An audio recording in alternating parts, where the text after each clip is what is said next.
Hey geeks, welcome to another exciting episode of Rockin The Code World with dotNetDave. I'm David McCarter. I'm glad you made it back. We haven't been on the air for a month now because Simon's been busy doing other fun stuff. So we're back. I don't know about you, but it seems like a long time. I don't know about you, Simon, but it seems like it's been a long time. I haven't done a show, so I've been eagerly awaiting this show for a while actually because. My guest is Milan Jovanovic. I told him I was going to mess it up. And I specifically invited him back on the show. He was on last year. I specifically invited him back on the show to talk about freelancing because I'm having a real hard time doing it. So I figured he's having a good time doing it. I'll invite him on the show so I can learn something and then maybe you can learn something too. So definitely a selfish ask having him back on the show because I really need help with this. So hopefully I've gotten my notepad ready to take notes, and hopefully I can learn something so I can do some more freelancing because I need to. All right. So I have my mouse was on the wrong place. May the source be with you. It's May 4th. Woohoo! In celebration, I even have my May the Source Be With You shirt on today. You know, those of you who don't get it, that's from Star Wars. I'm streaming Star Wars right now on my TV all day because one of the channels, actually 2 channels on my cable have a marathon all freaking day of Star Wars. So I'm going to be watching Star Wars all day because Star Wars rocks. And I think one time, when I was at the CSharpCorner conference, I suggested to Mahesh that we should show Star Wars one evening for those younger people out there who maybe, especially in India, haven't seen Star Wars because it's been around for a long time, very popular. And so anyway, may the source be with you. Have a good May 4th. And all right, well, I'm really, really excited to announce what I've been working on for all freaking years so far is my brand new book, Rock Your Code, Code and App Performance for Microsoft.NET. Actually, it's not new, but it's the 4th edition of this book. I've been working on it super, super hard to bring to you all the good .NET speed improvements because .NET 8 has dramatically changed in performance. Most everything, just like with 6, has gone up. There are some things that have slipped a little bit. and I'll be working with the Microsoft team to maybe make that better. But it's almost 330 pages, I think, of tips, tricks, and advice, and from thousands and thousands. I don't even know how many thousands of benchmark tests I run now on the .NET framework, on .NET, to get these performance metrics for you. And hello from Thailand. And what was I going to say about that? So if you need to know anything about strings or collections or internationalization, performance, or all those kind of things, it's all in the book. I've worked super hard to try to get everything in there. I've even covered all of the performance code analysis for Microsoft in the book, and lots of other things. I can keep going on, but it's available tomorrow. It's dropping tomorrow. So make sure you check Amazon.com near you tomorrow and pick up your copy, because I really need to sell some books. So I hope you get the copy of the book along with my coding standards book, which I don't think I'm going to talk about this week. But so please go get that. Also tomorrow, maybe I'll do it later today, but I don't think I'm going to have time, I'm dropping a brand new version of my Spargin. Spargin is my open source library I've been working on ever since .NET 2, actually. And it's tons and tons of common code that I use all the time. And I was going through it the other day because one of the things I work on, especially, because I've been working on my code performance book, is whenever I uncover something that runs a way to run something faster, then I roll those performance changes into Spargin. And there's some changes in Spargin that are pretty dramatic. I'm remembering when the article comes out tomorrow, there's one thing that I sped up like 5,000 times. I'm not exactly sure how I did it, but somehow I did. And so I'm continuously working on performance for Spargin. So I hope you go check it out. Again, I'll be dropping an article tomorrow about all the new changes and some of the performance improvements also. Along with that, I'll be dropping maybe tomorrow a new version of my Spargin dev tool. I use this tool every single day that I'm on this computer. And I hope you will too. It helps you quickly clean out leftover files from Visual Studio and other programs.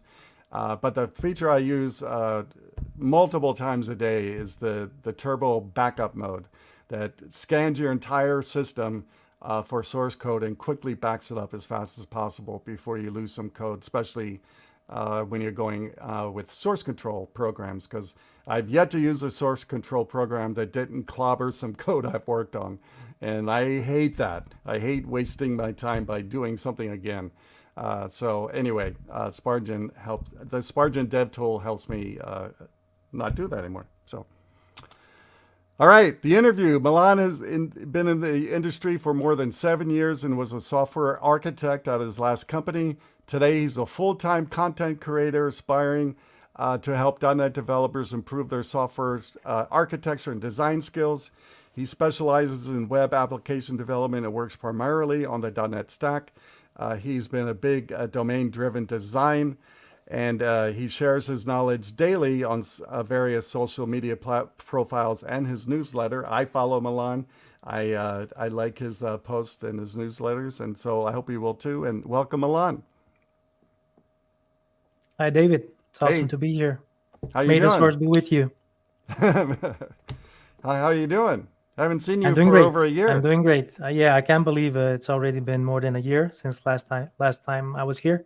I'm excited to be here today and to talk about freelancing and any other topic. Yeah. So all of you watching right now, I have the expert on. This is why I asked him on the show, because he's an expert at this. And so if you have any questions about freelancing or anything else, we were just mentioning the Microsoft MVP program before the show started. So if you have any questions, please feel free to put them in the chat right now, because It usually takes a few minutes to come through on our end because we simulcast this show on so many platforms. There's a delay in getting some of the questions here. And also, if you ask a question, make sure you tell us where you're from.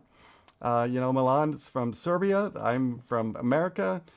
We have somebody from Thailand, somebody from Brazil. So Peru. Oh, Peru too. Wow, we get a lot of different countries today. I'm glad. So if you're watching, The make whole sure you world is ask tuning in. because you're popular. And you are LinkedIn top voice. Oh, you're a top voice on LinkedIn? Yeah, Yeah. that's something. I don't know. They awarded it to me. I'm not sure Oh, if it comes with any special perks. I no. didn't notice anything different. You didn't get a check in the mail or anything? No. Yeah, wouldn't that be nice if we got paid for everything we put online? That would be a Well, nice yeah, you do world. get paid on Twitter now, right? Yeah, but you have to. I don't think I have enough followers yet to do that. So, Yeah, um, I may have enough followers, but I um, don't have Stripe, so I mm. can't make any money off of Twitter. so Stripe doesn't work in Serbia? Yeah, Stripe doesn't work in various countries. Hmm. From what I know, it's mainly available in America, in the EU, and a few select countries, but Hmm. Serbia isn't one of them for now, Hmm. I think I'm getting close to which be is able. also very bad from a innovation perspective, Yeah, because I yeah, think Stripe is a big limiting factor for startups that yeah, want to reach out to a global audience and make an impact. Having a good payment provider is a big advantage, yeah, or yeah. in this case, a disadvantage. Yeah. Simon says it's not popular in Asia either, and so then now I'm wondering why does Twitter only use one payment method? You know, I would think they need to use multiple if they're going to reach the entire world. But I'm not Musk, so I who knows what's going through that guy's head. So, uh, but that's too bad. How about other platforms? Are they better at that than Twitter? Or Well, the only one that's monetizing content is YouTube, hmm, basically, hmm, where you still need to put up a certain amount of watch time and subscribers to start earning money. hmm, Um, I think Medium, the blogging platform, also has a revenue sharing program, hmm. but I don't partake because I want to keep my blog posts free. Yeah, yeah. But I've heard out from a few people that you can make some decent income from writing articles on Medium. Yeah. So, that's actually, we were talking about this a little bit before the show, but, that's one of the reasons I asked you on is because, we were talking that tech books don't really sell much anymore. Like this one, even though I work super hard on it, it's not going to sell that much, and compared to the work I put into it. Hmm. And so this has been a struggle ever since ebooks came out, and there's so many websites now. Back when I started doing websites in 1994, I'm actually writing an article about this right now. That I used to write websites in Notepad, because we didn't have any apps back then. Back when I started, there were no apps to write websites. You did it by hand, and so things have radically changed since blogs started to become more popular, and there's a million blogs on .net now, and for me, being a content creator for 30 years now, it's really hard to make money off of content because I say this all the time, and please don't anybody get mad at me or send me nasty emails or anything, but I've been in this industry 30 years, and software engineers, even though they make good money, are pretty cheap. They don't like to pay for anything if they can get Oh, away they with it. don't. Yeah, yeah, and that's part of the nature of computers and internet and everything now. No one wants to pay for anything. They don't want to pay for news. I always found that kind of funny with software engineers, Yeah, because most of them earn a pretty good salary to yeah, I write know. code, and yet none of them want to pay even a cent if they could Yeah. for a tool that's actually going to help you do your job better. Yeah, I know, and even companies won't pay for tools. I mean, companies don't pay for online learning. They don't pay for third-party software. Companies are freaking stingy too, and so this is what I've been dealing with, my entire career basically, but especially since books have kind of gone out of style, and uh, it's really hard to put up content and then say, well, if you want to read it, you need to pay for it. Like I have some subscription stuff on my website, but I hard to get anybody, paying for it, and I post every day. I write constantly, I mean, I've written so many freaking articles this year. I don't even know how many. And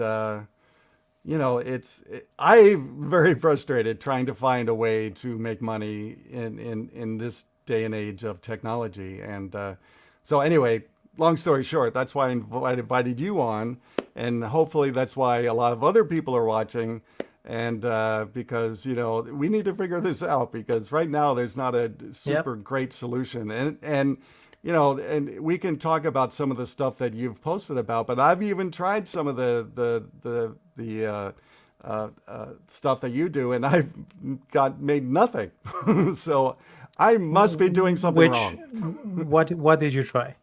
I tried Upwork. Okay. Anything else?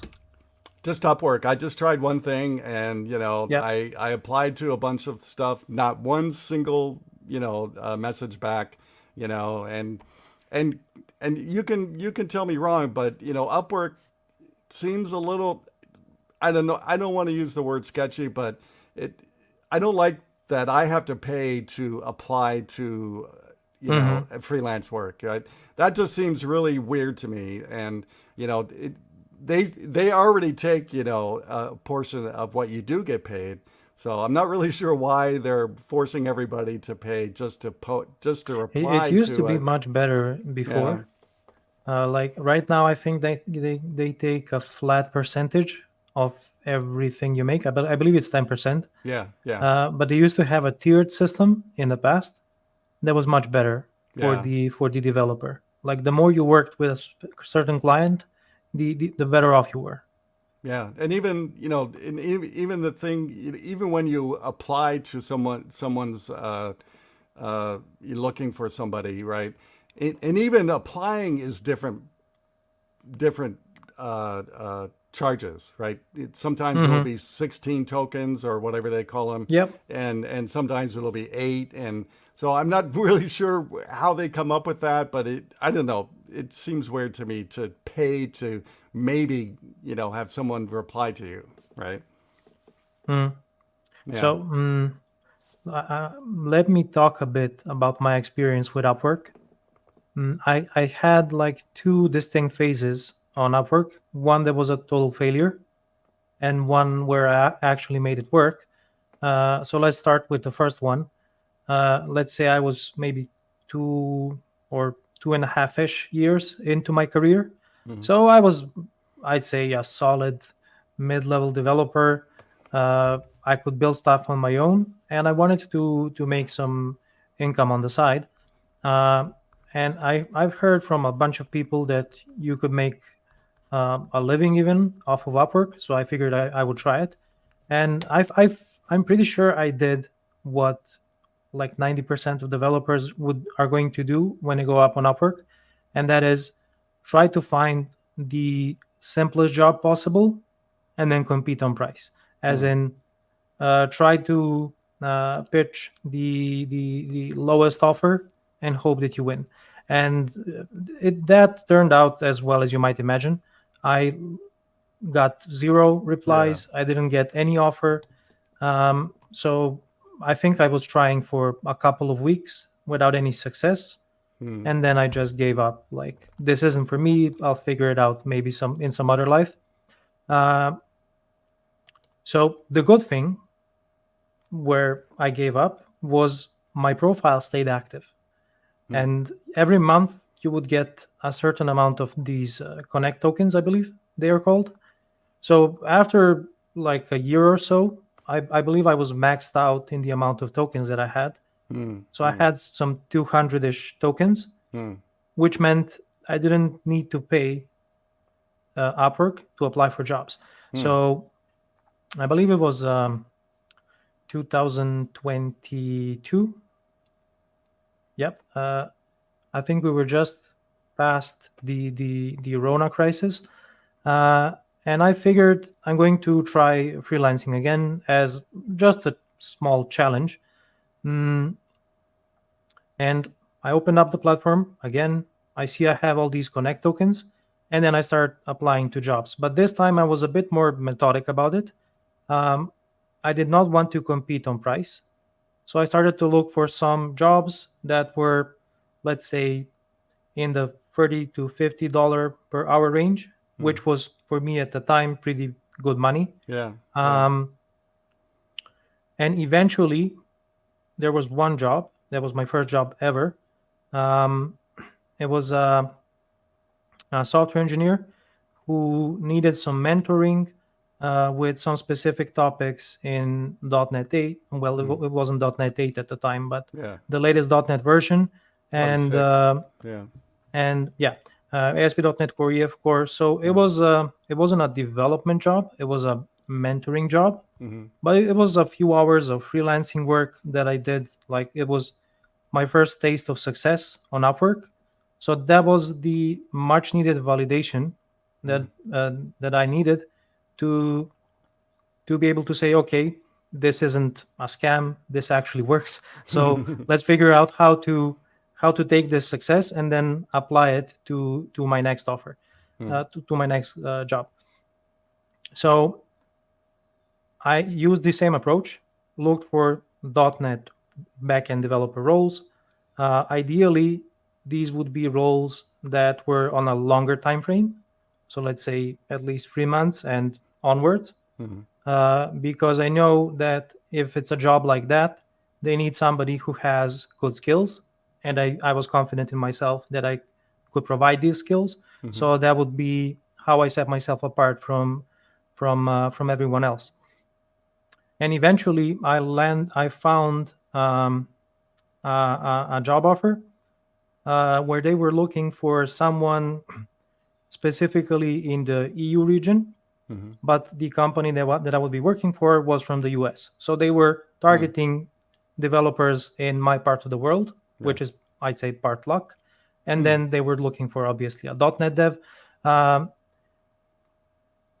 They had, and a lot of jobs I see on Upwork have this approach where they give you like a list of questions that you should answer, so that they at least know that you tried when you were applying.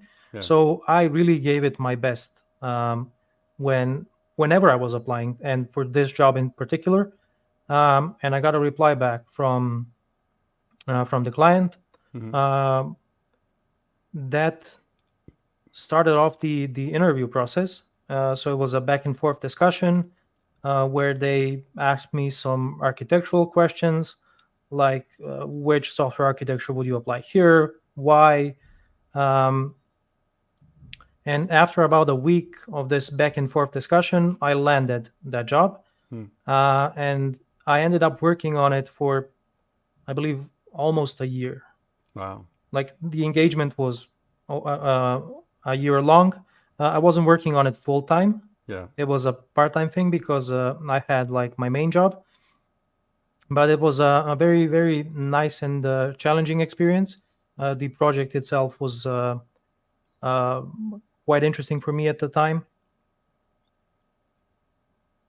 So yeah, I like don't want to give you my entire freelancing career. Sure. So maybe we should dive into some more specific topics now. Well, one thing I was thinking about when you were talking about your first projects was since I haven't really worked with anybody off of Upwork or anything, how are the companies receiving you on a platform like that as opposed to, going to a recruiting firm and trying to find a contractor or something like that, I think it is going to depend on the company. There are some companies that simply figured out that you could work remotely with developers from anywhere in the world and Yeah. get things done. Yeah. And I think the pandemic really helped here Yeah. because companies were forced to work remote. And I think this was a big boost when it comes to freelancing, because a lot more companies are now open to hiring from anywhere in the world, so Yes. long as you can actually do the job and solve the problems that you are paid to solve. Yeah, that's true. That's and like, and you're right. It's every company's different. Like there's some companies in America that won't deal with any other country, or they will only deal with countries like Mexico, or countries within their time zone area or something like that. Or I'm sure you deal with the same thing with the EU and all that. They don't want to go too far out of the time zone because that I've worked on international teams, and the time difference can be a real challenge, Hmm. and a big challenge for communication. And so I know that is sometimes maybe an impediment to hiring people from other countries. So I think effective communication is important Hmm. in that regard, and definitely asynchronous communication. Yeah. Like in most of the roles I worked on as a freelancer, uh, we would either talk through some sort of messaging platform, like Slack was probably the most popular one, Hmm. maybe even the Upwork chat or email. Hmm. So you simply need to be able to communicate effectively and concisely uh, with a few short sentences, like explain where you're stuck or you need your next set of tasks and so on. Um, but I think it's definitely going to, at least for jobs when there's a very big time difference in terms of time zones, uh, you're you will need to find the right client. Right. Yeah. Yeah, somebody who is simply aware that things can work remotely, asynchronously, and we can get the job done. Hmm. And these are the clients that you should strive to work for. Remember that as a freelancer, most of the time you also have the freedom to not work with someone if you don't like it, Right. uh, Yeah. which is a good thing, Yeah. um, because it gives you the ability to look for that specific job offer or client that fits your schedule, your technical expertise, what you are looking to get Yeah. out of a freelancing gig, be it money, a technical challenge, experience, and so on.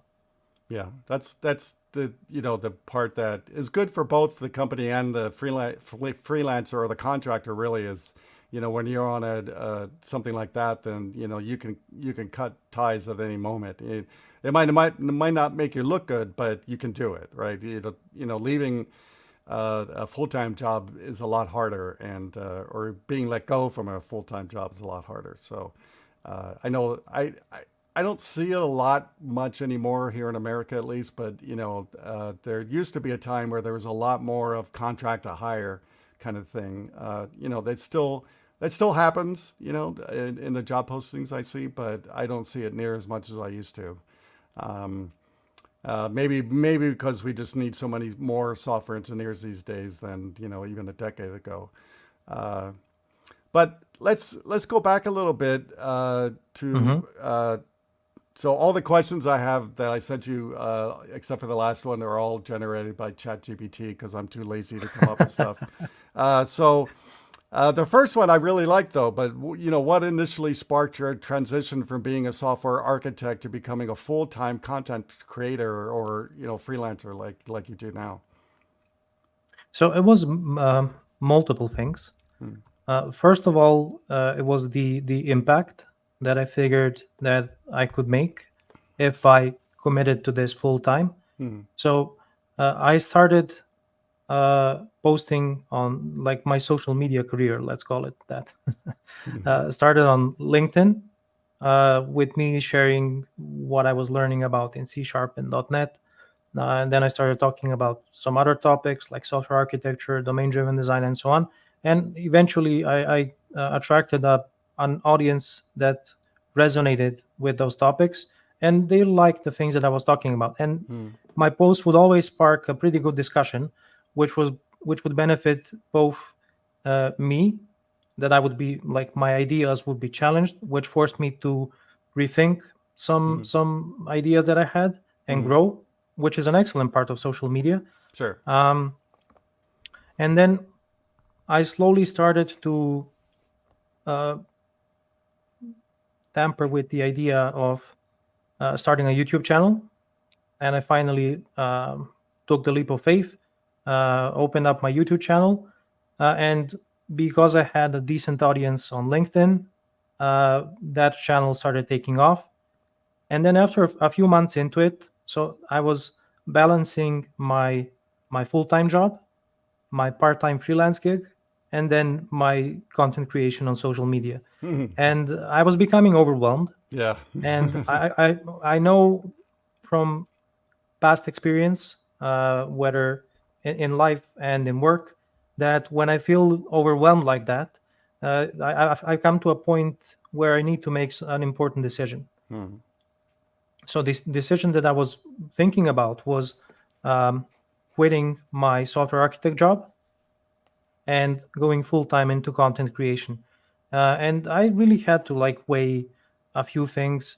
Um, like would content creation fulfill me if I really went into it for a long time? Um, what would happen to my like technical edge, given Hmm. that I wouldn't be working on production projects anymore, right? Because I'm not sure if people who go into content creation think about that, but it's Hmm. an important factor. Like, how are you going to keep yourself up to date if you Right. aren't building stuff Yeah. that you aren't shipping to customers? Right. Um, so like I came up with some ideas like of how I would solve that. I'm going to discuss about that in a moment. But eventually, I figured content creation really fulfills me. It makes me happy. It lets me express my creativity, and I can talk to an audience, a global audience, Hmm. about topics that I consider important. So I took the plunge, and I don't regret it one bit. It's been about a year and a half. I believe I'm into content creation, and you wouldn't believe how fast the time flies. Hmm. Um, but I also work a lot. Yeah. People think that content creation is like a fool's game. Yeah. You're It's just writing not. all day long. Yeah. Yeah. Yeah, it's not if you really commit yourself to it. Hmm. And like there are so many ways how you can provide value to other people.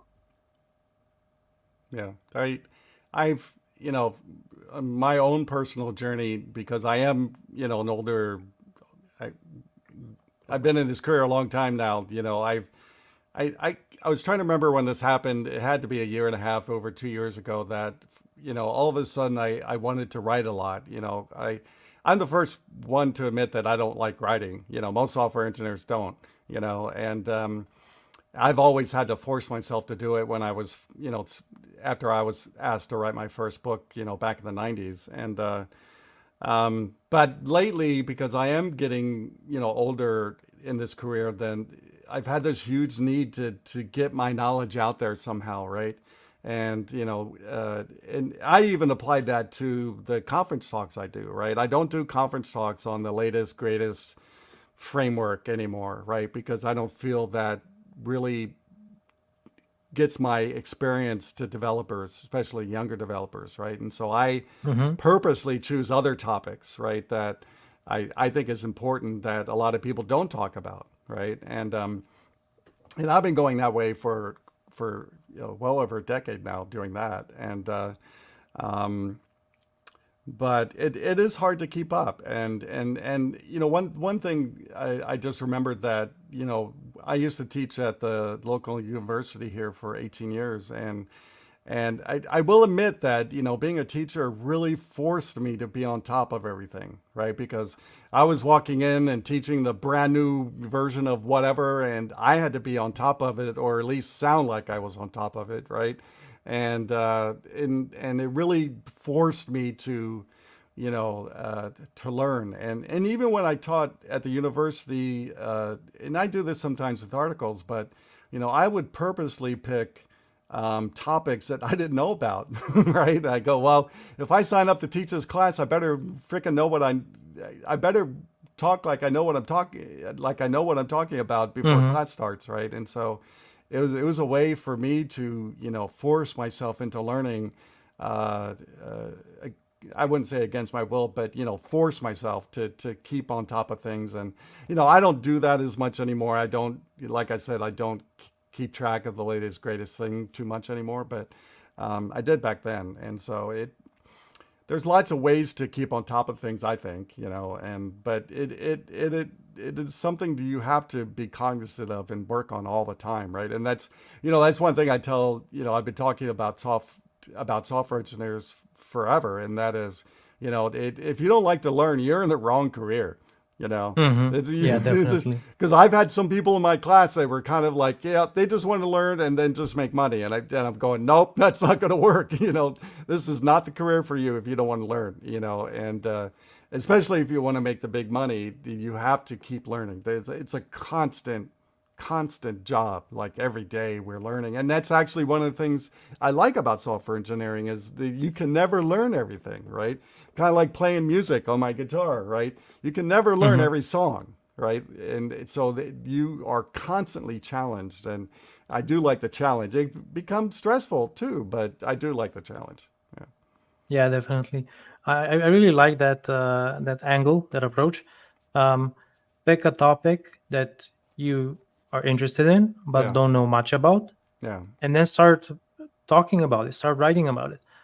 Most people are going to be afraid, like, what if I get called out? Like, Yeah. I'm Yeah. talking about something that I don't know about, and I Mhm. say, so what? Yeah. The Yeah. important thing here is you have to be honest. Like, Right. you don't want to present yourself as an expert about something that you don't know about. Right. That's going to lead you into trouble. But if you Yes. approach this from an angle like, hey, this is something I'm genuinely interested in, I don't know anything about it, but I'm going to talk about my learnings and my studies, and that's going to resonate with people.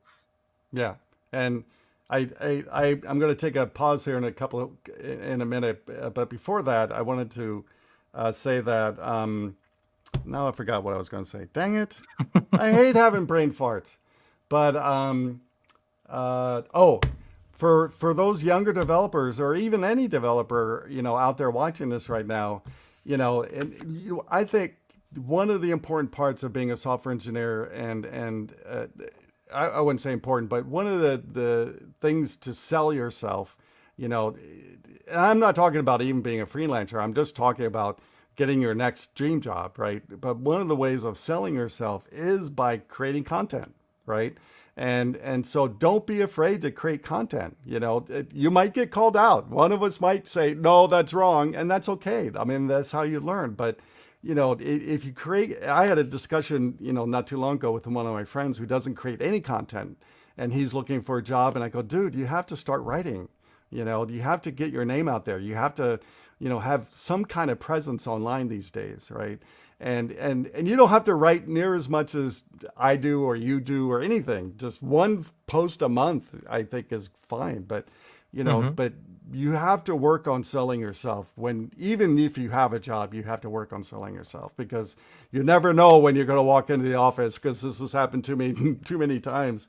Is you never would know when you walk in the office and they go, "Yep, you're laid off," right? And if you haven't worked on this before that point, it's going to be a long time before you find a new position. So I want to take a quick break really quick. I want to set this video up. So in some of my downtime, I decided to create a parody video. And this parody video, and I don't know, Milan, about you, but in America, on television, they all day long, they play these commercials to try to get you to donate money to save animals or to save children or something like that, right? It's always, or save the planet or something. And a lot of these commercials are really, really depressing. I've even called some of these companies out, going, there's no way I'm donating to you, because your commercials just depress the heck out of me, right? And so Anyway, I decided to turn my frustration into a parody video. So one day I was watching one of these depressing, charity videos on TV, and I came up with an idea. And this is the idea. You want to start the video, Simon? The young people in our lives depend on us and do a lot of waiting patiently. They wait for us to come home, to go outside, or to spend time with them. They wait, and we respond, greeting them with our love. But for the thousands of young people who are looking at a blank computer screen, waiting means something different. Today's teenagers have never seen a screensaver on their laptop, tablet, or computer. Will you help them today? Visit our website right now or call this number.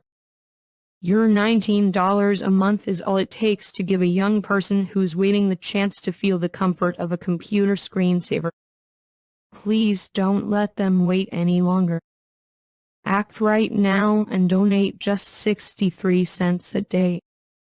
Your gift will send a screensaver to young people and change lives. As our thanks, we'll send you this package with a photo of a supported young person in our member magazine so you can see the lives you're impacting every day. It's urgent. If you call or join online in the next 10 minutes, we'll also send you this one-of-a-kind t-shirt. Unlike the young people in our lives, the ones who wait in the dark can't wait much longer. So please don't wait another minute to help them. Go online or call with your monthly gift right now. It's up to us to enhance the lives of these teens and help pave the way for a brighter future for them. I wanted to create that video quite a while ago, but I had a hard time finding an AI tool that I was about to say, is all of this AI generated? It's all AI generated. I had a hard time finding a tool that I could put in text and make a depressing voiceover, right? And I even asked on Twitter if there's a female out there that would help me with this, and no one said anything. And so then it took me a while to find this online site where you can do text to speech, and you can tell it all kinds of different things, like you want them to sound excited or sad or something like that. And so it took me a while to find the sad thing, but every one of those images except for the video is all generated with Adobe Firefly. That's what I use to do all these, even the one behind me, all these images I do these days is all with Adobe Firefly. I really like it. And but yeah, all those images are fake. The magazine is fake. The website is fake. So don't go to it or anything. But that's my answer of these depressing videos they show in America. So I don't know if you have those where you are, but man, they're just No, nothing like this. Yeah, it's all day, every day here, and it's anyway. All right. So what other things do you want to talk about freelancing? Well, I wanted to circle back for a moment, at least, on what you said before the commercial. About content creation and being able to get a job. Like it simply works. Like go out there and write something. Like all of us are solving problems every single day. The simplest thing you could do is to open up Twitter, write a short tweet about a particular problem you solved. You don't have to break any NDA to do that. Yeah. You can talk in generic terms. Yeah. And if you keep doing that, let's say once a month or once a week, is going to add up. And things like that make a difference. I speak from experience because I get a lot of job offers from recruiters who find me simply because I'm visible on these platforms. Yeah. So yeah, that's what I want. I wanted to kind of highlight what you said with a personal example.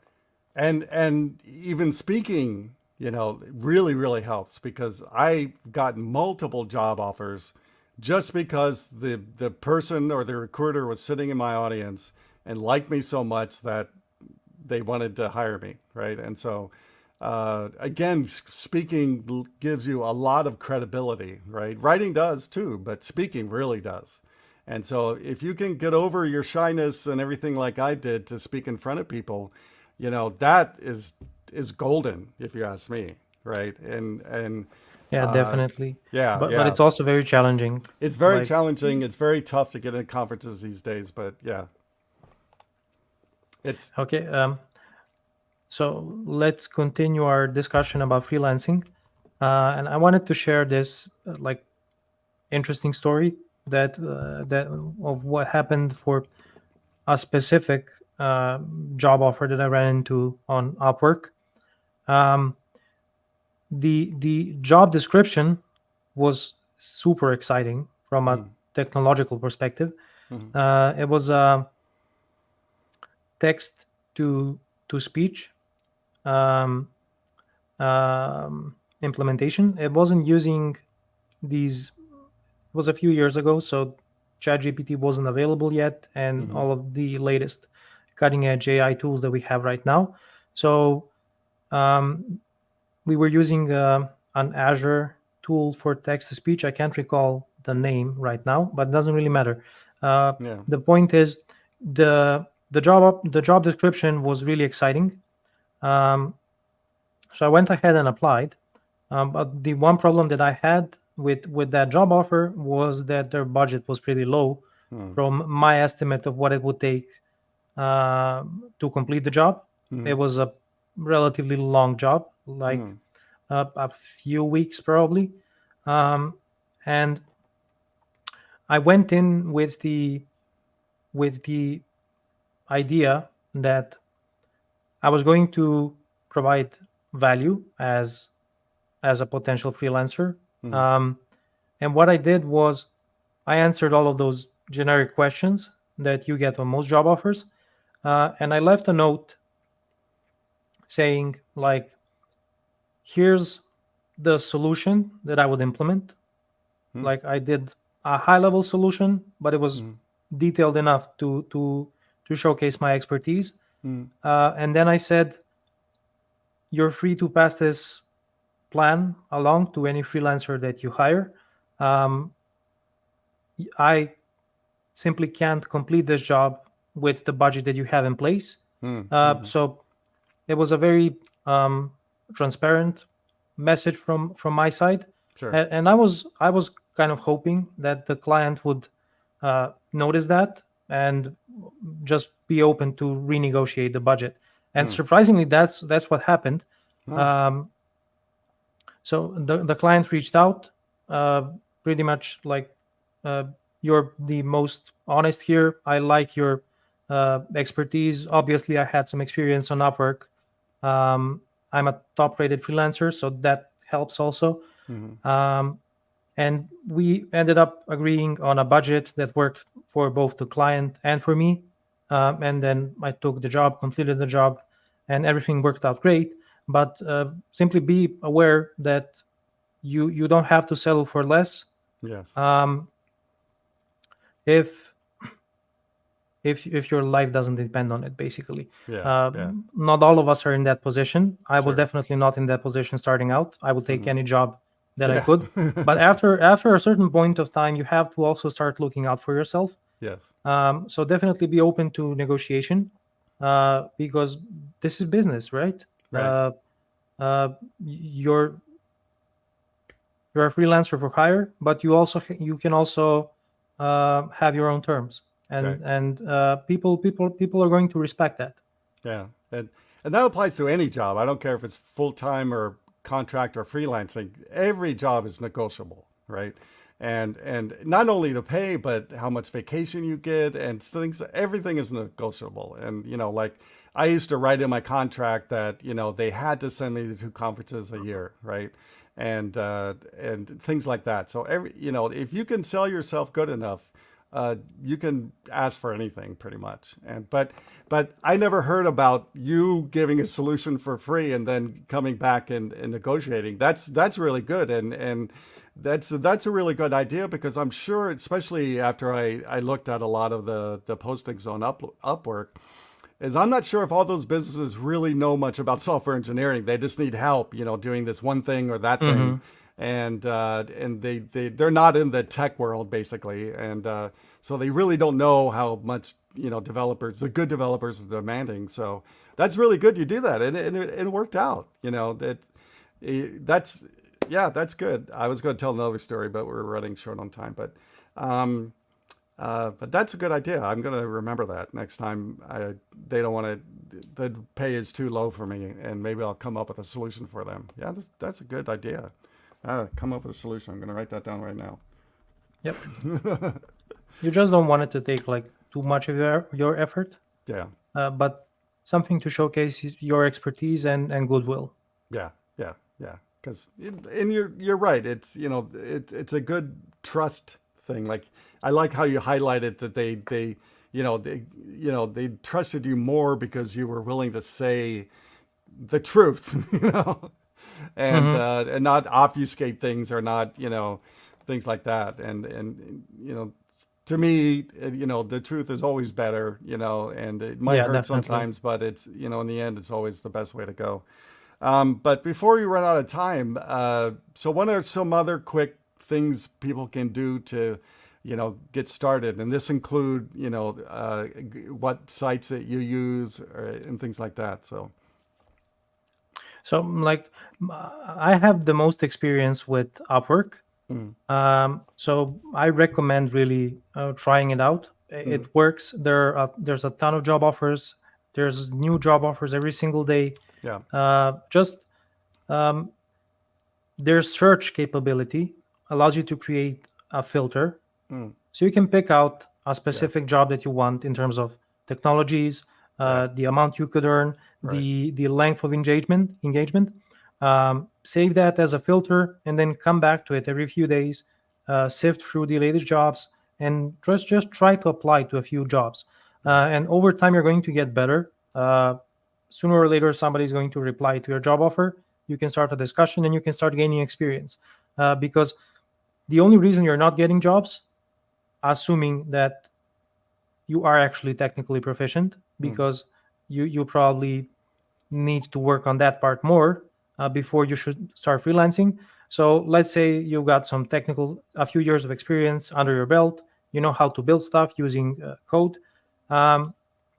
The next skill you need is simply how to sell yourself, as you say, David, and how to write that job offer so that you spark an interest from the client. So here's a tip that I like to use.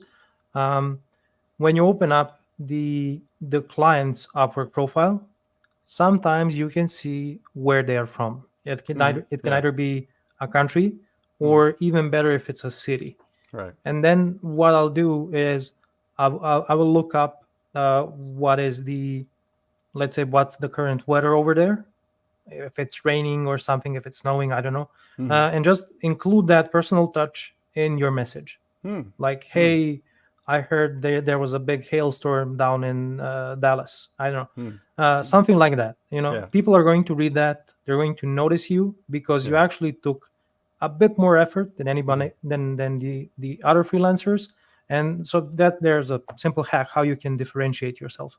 Yeah, that reminds me of a job I got before I was a software engineer, and I've written and said this multiple times, where I think the only reason they hired me was because I was the only one that called back and followed up, right? That's the feeling I got, right? And I won't go into the whole story, but that's what I always felt, that I was the only one that called back, because that's an important thing.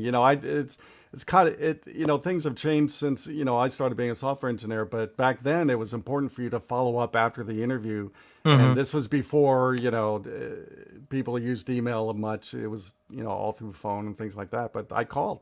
I was going out of town with my family, and I wanted to know before I left, and I called, and they said, "Oh, you're hired." And I go, "Oh, really?" So don't be afraid to put yourself out there. Believe me, you're going to get a lot of rejections. That's the other thing. You have to be really good at rejections, which a lot of us, including myself, are not great at. But you're going to get rejected a lot, believe me. And but through all those rejections, you're going to find something that really fits for you. Yeah. Yep, that's definitely been my experience. Yeah. Anything else you want to say real quick? We got a Yeah. couple more minutes. One more quick tip would be reach out to your friends. Like Yes. if you have some more experienced colleagues, chances are someone out there that is freelancing and they're pretty good at it. Yes. And they probably have some work that they could delegate to you. So Yes. that could be an easy way to get into freelancing. That's been how I've gotten a few freelancing gigs outside of Upwork through some colleagues and acquaintances that I've met through my day job. So just talk to people. You never know who you know and what they're working on. Yeah. That's an important thing. Is talking, right? In this career. And again, I know a lot of us are introverts, including myself. But you have to get outside of that if you're going to be if you really want to make a lot of money or be really popular or whatever, you're going to have to break out of your shell. And, and that's actually why I purposely, started learning how to speak in front of people. The first year I was a software engineer because, I was deathly, I avoided talking in front of people at all costs before that happened, right? I would rather die, but the first year I was a software engineer, I knew that I would not get to where I am now if I was like that, right? And that's why I forced myself just with like 4 other guys to start a user group here, and actually July of 30 years ago was my first like in-person talk in front of real developers. It will be this July, and.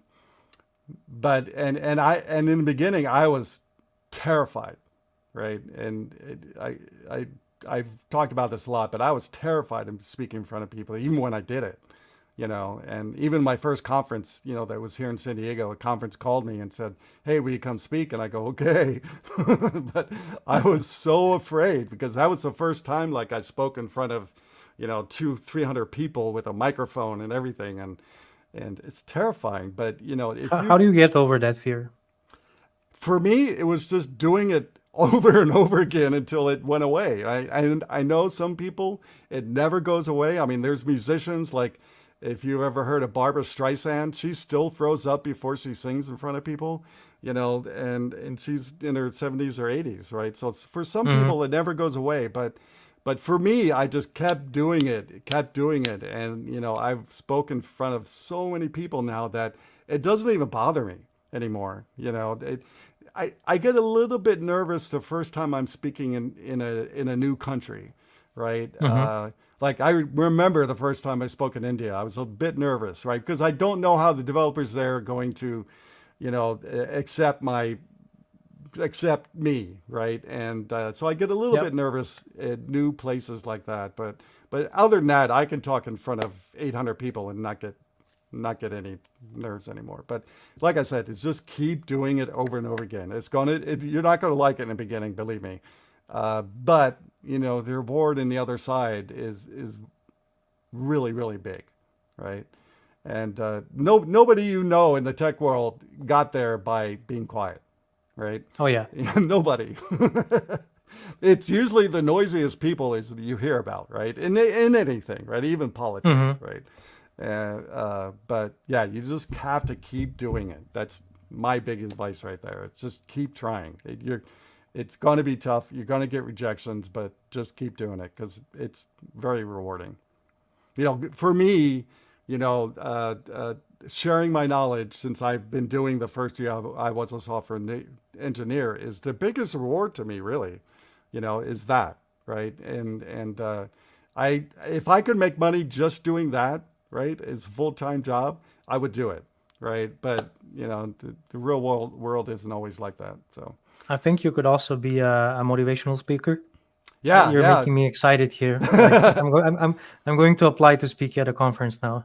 Yeah, you should. And I was thinking, one of the other things I think younger developers should do, because I didn't really have this opportunity, when I was a younger developer, but now with everything that we can do on the internet, online meetings and all those kind of things, is go find a mentor, right? Especially when you're a younger developer, go find someone who's experienced like myself, and I know other people that I'm close to do mentor people. They don't do it for free, and nor should they, right? But I do mentor one person for free. I used to work with her, and I still mentor her. She's about to graduate from an MS degree this month, I think, actually. And Oh, that's so awesome. but find a mentor. I remember when I was leaving the company I was working with her, she invited me to San Jose to hang out with her family for a weekend. And her mom said to me, it really, really touched me. She goes, "I'm really upset you're leaving the company because now my daughter doesn't have a mentor anymore." And I said, "Wait a minute. I will always mentor your daughter. Don't worry about that." Right? So don't feel bad. I'm always going to mentor her because I see such potential in your daughter that I will never stop mentoring her. But that really touched me that a mom was upset that I was leaving a job. Right? And so that's my last tip for this show is find a mentor, right? And the mentor could be in anything, even speaking or writing or anything, right? Just go find someone who's done it, and if you really want to do it, they will help you. Most of us will bend over backwards to help you, right? I ran a nonprofit group for 20 years, and I will always help people, right? I will always do that until I leave this earth. But mentoring is a great thing. So with that, I've got to let you go because I'm over, and I know Simon probably wants to go to bed or go out with his friends. So I really enjoy you being on the show. I hope everybody out there got something from the show. I got something from the show. I think Milan got something from the show. So tell your friends, find a mentor, get yourself out there and do some freelancing, right? Even if you have a full-time job, freelancing might be a good, because one other thing I was thinking about real quick, sorry, Simon, that, one of the downsides I've always seen with having a full-time job is that your learning kind of really slows down after a while, right? Mm-hmm. Because then you get just into maintenance mode and, you're using the same framework over and over again. You're not learning new frameworks and things like that. So if you do have a full-time job, right, find opportunities like this to get yourself out of your comfort zone and learn new things, right? I did that by teaching, I do that by writing, but you can do that by just finding freelancer part-time contract work in things that, will challenge you, right? All right. Well, thank you so much. And I look forward to having you back on the show again. If you have something you want to share with us, please feel free to get back at me. You're welcome on the show anytime you want. I'll set it up. You're very popular. Simon says you have almost 160,000 followers on LinkedIn. What? I thought that was 16 at first, Simon, when you sent that, but 160? Oh my gosh. That's Well, That's thank you, huge. David, for having me as a guest. It's always a pleasure to come on your show and talk with you. Yeah, great. Thank you so I much. always leave and end up learning something new. So thank you. Good. That's the whole point of the show, right? Great. Thank you so much, and have a great rest of the weekend. I'll talk to you next time. All right. Goodbye. All right. See you. Well, I enjoyed that show. Sorry, we're a little bit over. I'll go really quick. I only have a couple more slides left, but I really like Milan, and I can't wait to have him back on the show again. I really, really like talking to younger developers and seeing what they're doing out there to learn or their career. I really enjoy talking to younger developers. So with that, here's some geek humor. This is me. Debugging, you can't figure something out, and you go on the toilet, you figure it out. That's me.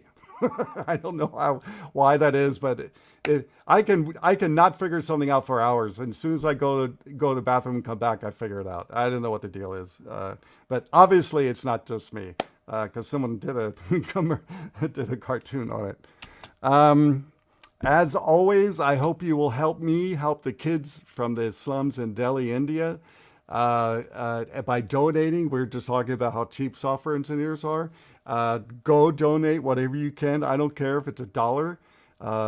Go donate to help this worthy organization. Dave and Shandy, pictured there, do a wonderful job getting these kids out of the slums and get them fed, clothed, and learn and go to school. So every penny is worth it. So whatever you can give, I and they will be really grateful for that. It'll make you feel good too. With that, I have a really different kind of show coming up in 2 weeks. Rolando, I met at the when I spoke at Build Stuff in Lithuania, and he's actually a neuroscientist. So I'm going to have a neuroscientist on my show in 2 weeks. So I hope you'll come back and learn about what he's going to be talking about. I'd like to purposely invite different kind of people on, and I had a doctor on a month or so ago, and now I have a neuroscientist. So I'm really looking forward to the show, especially because he's a great guy. And so also, don't forget to go donate blood this weekend. I'm donating tomorrow. I've hit 19 gallons of blood donated now. I'm really proud of that. And now they're shipping my blood all over the state to help other people. And that makes me feel good. So go spend 30 minutes of your time and donate a pint of blood. It makes you feel good. And it's good karma, if you ask me. All right. With that, thank you so much for being on the show. Please don't forget to email suggestions, including who you want me to invite on the show, topics, things like that, to dotNetDave@live.com. And with that, I'll see you in 2 weeks.